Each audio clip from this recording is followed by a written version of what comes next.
Okay, so 6 days on from the Euro 2024 final, let's review the tournament. And now this review is my personal feelings on the tournament. Other people may have different views on how the tournament went, how the teams played, the atmosphere, the playing surface, the quality of games. But this is what I sort of can gather from it, from the games that I watched. And I didn't watch every game. Did not watch every game. There was a point in the tournament where I felt, you know what, I'm not actually enjoying this tournament as much as previous tournaments. And I think that was fair for a lot of people. I saw a lot of comments online about the quality of play, the quality of pitches. But there's other things that have come out about the tournament since its conclusion that have left me raising a few eyebrows. So the tournament itself, the first match, obviously Germany dominated and there was a lot of goals scored. And in the early days, yeah, there were a lot of goals scored. I looked at the goals per game average throughout the tournament, and it was quite high for the first week, and then it started to drop off, and drop off quite precipitously. It was very obvious that the goals per game was dropping off as the tournament wore on, which I found surprising considering how open and attacking the opening games were. But overall, I felt as the tournament went on, the quality of football did diminish somewhat. Players looked tired.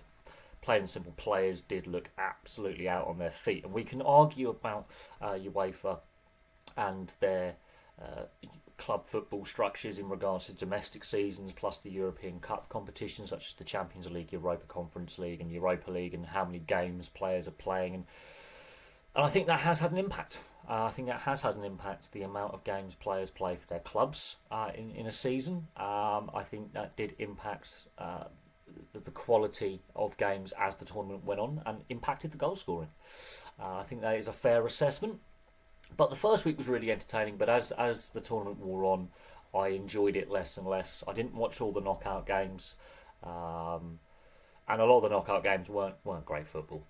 From reports, there were some really poor knockout games where, yeah, the quality of finishing wasn't great, and the quality of play wasn't great.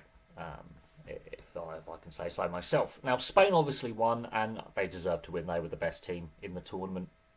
Although the semi-final, the second half, they looked gassed, and they did miss a lot of chances. They scored a lot of goals, mind, but they did miss a lot of chances. Talking about goal scoring, the top goal scorer scored 3 goals, and that was Olmo, and he gets the Golden Boot via the amount of assists he had in the tournament.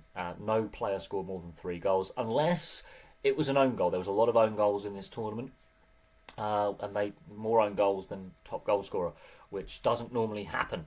There was also a lot of goals ruled out for offside as well, and we can debate the current wording of the offside law and how it's interpreted and how VAR is used in regards to the offside rule as well, and handball. Cucurella got away with one against Germany, and in the semi-final he got booed every time he touched the ball. It's not Cucurella's fault that the VAR and the on-field officials decided to keep that phase of play going. He became public enemy number 1 for 90 minutes. The quality of pitches wasn't great. Pitches really struggled. They cut up. They were bobbly. They weren't great. They had to, I think, 1 or 2 had to be relayed. The weather didn't help. There was a lot of heavy rain, a lot of thunderstorms, and the pitches were looking really, really 1980s-esque. If you rewatch old footage of the 70s and 80s and into the 90s, pitches looked like that, and they were classed as quality pitches. We've got so used to the playing surface being almost like a carpet, almost like a billiard table, like smooth, lush, green, holding up really well, that when you've got pitches where huge divots have been taken out, it's a throwback to a previous generation of the game. So they were that was one massive criticism that fans and pundits had, was the playing surface, and I have to agree, the majority of pitches weren't great at Euro 2024. The best playing surface, ironically, was in Leipzig. Now, whether that means Eastern Germany had a milder winter, maybe less rain, that's up for debate, or the groundskeepers just looked after their playing surface a lot better. That's up for debate. But that was, for me, the best playing surface I saw was in Leipzig.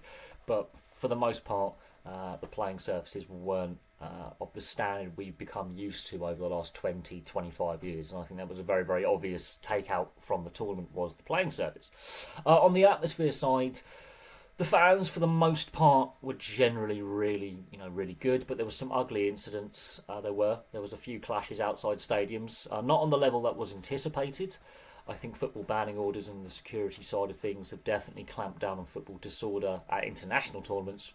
Domestic football is another thing entirely, but international football, the fan behaviour was a lot better than in previous tournaments.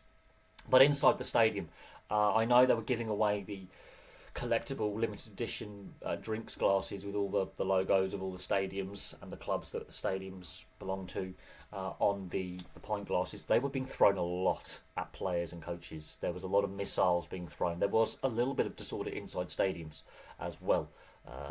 I believe it was the Georgia-Turkey game. There was a flare-up in the stadium. But for the most part, the atmosphere was quite good, but there were a lot of missiles being thrown at players. That wasn't really being picked up a lot in commentary, but there were missiles being thrown. Gareth Southgate, after one of the games, had missiles thrown at him. I think the Belgian players, after one of their group games, had missiles thrown at them. And yeah, fans booing is one thing, but there were these pint glasses seemed to be lobbed quite a bit at players. Which is a shame to see, but it happened throughout the tournament on a regular basis. Almost every game, when a goal scored or a player's taking a corner or a free kick or a goalkeeper's taking a goal kick, you could see them. It was obviously picked up by the cameras. Pitch invasions as well. There was a lot of pitch invasions. And in that regard, the security wasn't great. We saw this quite regularly, especially when Cristiano Ronaldo was playing. Whether Cristiano Ronaldo should have played for Portugal and whether he actually benefited or hindered Portugal is another thing, but there was a lot of pitch invasions. There were several games where multiple people got on the pitch. And again, security needs to be questioned there. And that was frustrating. It did stop play on multiple occasions. So Germany, famed for its efficiency, wasn't that efficient with security. And then there's the transportation. What's come out in the last... after the tournament and reports from fans was the trains were really bad. Trains and buses and trams were not very reliable. They were less reliable than here in the UK. And we in the UK like to complain about our transportation network not being great and the amount of strikes we've had and the punctuality being about 68 to 69% of all trains are on time in this country over the last 12 months. Germany, it's lower. It's around 65% of trains are on time. And fans were complaining. Fans were complaining about the transportation actually not being what was expected of Germany. There are a lot of issues in Germany in regards to transportation funding and infrastructure upgrades since 1991. The western half of Germany, the trains aren't running on time. They are delayed regularly. And with the amount of fans in Germany for the tournament, that had an impact. So transportation wasn't great. I didn't know about this until after the tournament, but transportation, a lot of complaints from fans about the trains not being on time, the connecting trams not being on time, buses being overcrowded, taxi fares being pumped up for the tournament. So there was a lot of complaints about transportation and logistics, which does happen at every major sporting event, but people thought Germany, considering in 2006, went off without a hitch, really, it's the same transport network, nothing's really changed. Compared to 2006, the trains, the buses, the trams were not running on a efficient timetable, which will surprise a lot of people about Germany, famed for its efficiency. As I say, the quality of play, players looked tired. There was a lot of goalless games, a lot of extra times in the knockout stages. And I haven't even gotten to the teams that underperformed. There have been managerial casualties as well. So, as I say, the quality of play did diminish. The goals per game average did drop off by the end of the tournament.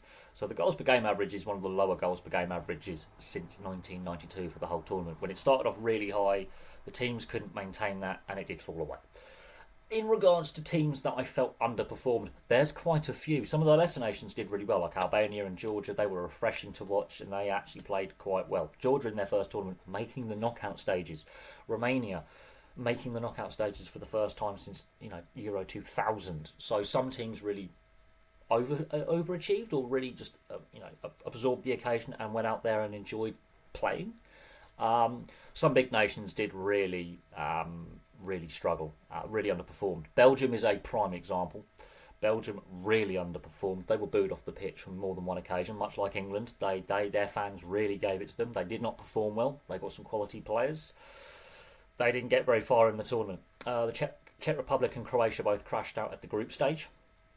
Croatia really surprised me about how poor they were. Czech Republic weren't as good as what they were in the last tournament, and I was surprised that the Czechs didn't make the knockout stage. France, how they made a semi-final, they only scored 4 goals in the entire tournament and only 1 goal from open play. 2 goals were scored by own goals. They really struggled. Didier Deschamps has always faced criticism with their style of play, considering how stacked their lineup is. What they weren't great. Yet they made a semi-final. How they made a semi-final is beyond me. But they only scored 1 goal from open play, 1 goal from a penalty, 2 goals were classed as own goals. They really struggled up front. They limped into the semi-final. Don't know how they made the semi-final, honestly. Italy and Germany. Italy's is a team in transition. Very young team. And yeah, they made the knockout stage. Just didn't get much further than the second round. You can still see that there's some growing pains with this Italian side. There's a lot of room for improvement. Will they qualify for the next World Cup, for example? There was a lot of criticism thrown at management of the Italian team because there's some good young players in that Italian team. There is, but they struggled. England, obviously the big one. Yes, they made the final, but they weren't pleasing to watch. They left things late in games. They played better when they were behind than when leading. The group stage was poor. They faced a lot of criticism from the fans and the media. And we are very particularly harsh here in the UK when it comes to our sports teams, criticising the players and the management. A lot of the criticism was actually aimed more at Southgate than the players, although some players were singled out for criticism and a lot of the team didn't play well. But a lot of the criticism was aimed for Southgate. Yes, they make the final, but ultimately they lose the final. But no, Spain were the best team. They won every game. They scored the most goals. They were the most attacking. There were vulnerabilities with Spain, and teams just couldn't exploit that. There was that swing of momentum in the final where England equalised. They then lost focus, and Spain got up the other end a few minutes later and scored the winner. It's how swings of momentum go and how you capitalise on that. But yes, there have been managerial casualties. Gareth Southgate, obviously, being the big example, resigning and leaving the FA with a very difficult choice. But they're going to make an announcement, I think, by the first week of August. So in a week or two's time, we will have a new manager in place for England. And we can do a video on who's going to replace Gareth Southgate on the channel at another time. But he was a managerial casualty. A lot of other international managers coming out of this tournament are also under significant pressure. Martinez with Portugal, for example. Deschamps with France. So there are managers under the spotlight, under pressure, because of poor performances. So there we go. My thoughts on the tournament. I think broadcasting, the commentary and the broadcasting, how ITV handled Clive Tilsley, for example, was poor. So there's been some broadcasting changes. The quality of broadcasting, as I say, I think it has declined over the years massively. I think there has been a decline in the quality of broadcasting when it comes to sports over the last decade or so. And the way Clive Tilsley was handled by ITV, not even allowed to commentate the final in his last game, where England were playing, I think was poor. He's been a great servant to British sports broadcasting. I wouldn't rank Clive Tilsley on the same level as John Motson, for example, or Sir Murray Walker, for example, who used to commentate on the motorsport, but I would hold him in high regard, and I think the way ITV handled the end of his contract and basically sacked him, didn't renew his contract, but he didn't commentate England-Spain in the final, which I think was a massive mistake. I think he should have been allowed to do that.